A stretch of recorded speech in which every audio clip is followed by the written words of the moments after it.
dari ibu rumah tangga. Mengingat mengenai PPN ini kan memang sudah alot ya, sempat tidak banyak yang ingin tidak naik di tahun ini, tapi terjadi juga. Sebenarnya dari sisi DPR ini apa sih alasannya DPR kemudian meloloskan untuk menaikkan di saat bulan Ramadan? Jadi Mbak Nisa memang kita juga merasakan bahwa ada situasi yang unpredictable saat kita membahas undang-undang HPP tahun lalu yang kita putus di kuartal terakhir ya 2012. Utamanya menyangkut eskalasi global yang kemudian mempengaruhi beberapa harga komoditas dunia.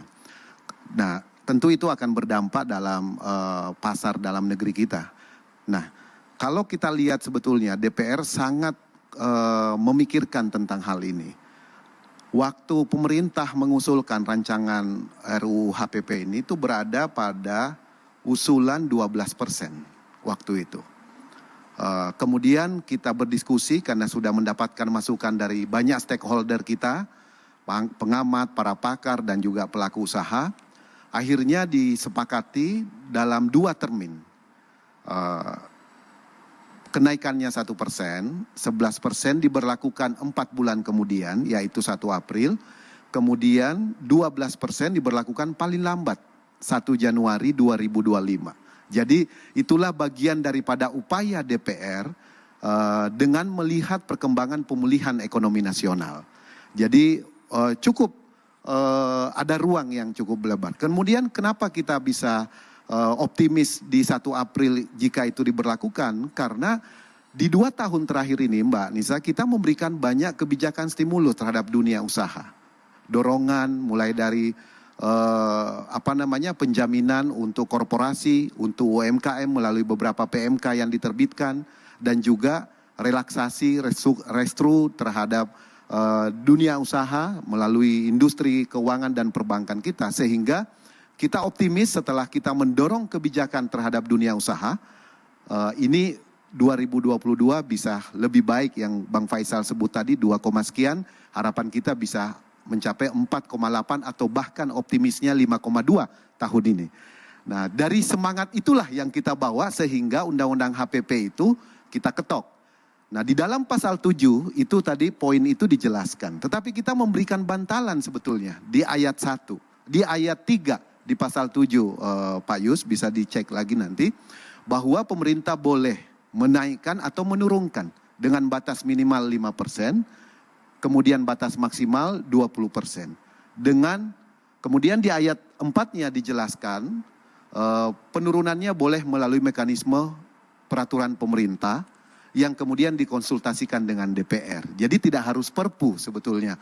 Nah, tapi kami optimis karena angka-angka di kuartal pertama yang disampaikan baik Bank Indonesia, Menteri Keuangan, OJK di Komisi 11 itu, kita optimis bahwa kita on the right track. Karena itu semangat kita untuk membangun fundamental sistem perpajakan nasional kita sebaiknya kita teruskan. Dan saya melihat kebijakan pemerintah memberikan bantalan, ya mungkin perlu ada perluasan dari 22 juta penerima BLT Migor, mungkin bisa perluasan sampai 40 juta misalnya, karena kalau lihat refokusin, realokasi juga masih ada space seharusnya, kalau itu memang diperlukan. Nah, yang terpenting bagi kita ke depan sebetulnya adalah bagaimana kita bisa menjaga daya beli ini dengan mempercepat realisasi APBN di beberapa sektor. Itu yang penyerapan APBN yang harus kita, dan termasuk TKDD yang nilainya 700 triliun lebih setiap tahun digelontorkan ke daerah yang rata-rata berada di kuartal ketiga, bahkan ada keempat baru dibelanjakan. Nah, ini harus didorong terus, karena itu tahun lalu kita juga mengesahkan undang-undang HKPD, supaya bagian daripada upaya kita supaya perimbangan keuangan pusat dan daerah betul-betul bisa lebih akseleratif, adaptif, sekaligus bisa lebih akuntabel. Dan dengan harapan para kepala daerah di daerah membelanjakan APBD-nya itu paling tidak di kuartal kedua ini. Dan itu bisa kemudian meningkatkan daya beli masyarakat, utamanya sektor-sektor real. Dan PPN untuk sembako, pendidikan, sosial, kemudian kesehatan itu tidak dikenakan sekarang ini. Jadi Itu yang kita harus jaga juga. DPR akan terus mengawasi jangan sampai masyarakat terdampak akibat ulah oknum-oknum pelaku usaha kita di lapangan. Begitu Mbak Caca. Mengingat sebagai wakil rakyat di sini singkat saja, bagaimana ketika masyarakat mungkin merasakan bahwa oke lah memang ini untuk memetik hasil transformasi perpajakan, tapi kok ya sekarang ketika harga-harga lain bahan kebutuhan pokok ini juga naik gitu, membuat susah kata masyarakat atau bagaimana? Sebetulnya ini adalah perwujudan keadilan sosial ya. Jadi redistribusi dari pelaku ekonomi yang mampu kemudian dialirkan melalui penerimaan negara ke program-program lain. Salah satunya bantalan tadi itu. Ini kan bagian dari upaya kita untuk melakukan redistribusi pembangunan nasional kita. Karena itu yang terpenting sebetulnya yang disampaikan tadi itu Bang Faisal adalah transformasi struktur ekonomi kita yang harus kita perkuat.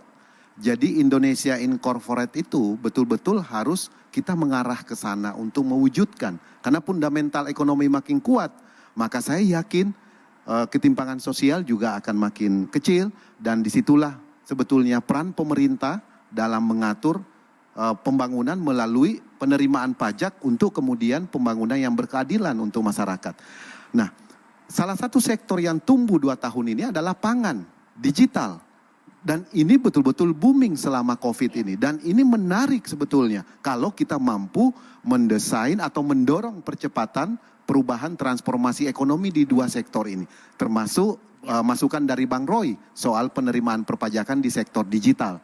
Dan value creation yang tadi good idea dari Bang Faisal Basri, menurut saya ini yang perkuat hilirisasi industri kita. Sehingga Ibu Rizky dan seluruh ibu rumah tangga yang lain di seluruh Indonesia, kita bisa menjawab apa yang menjadi kegelisahan dan kekhawatirannya.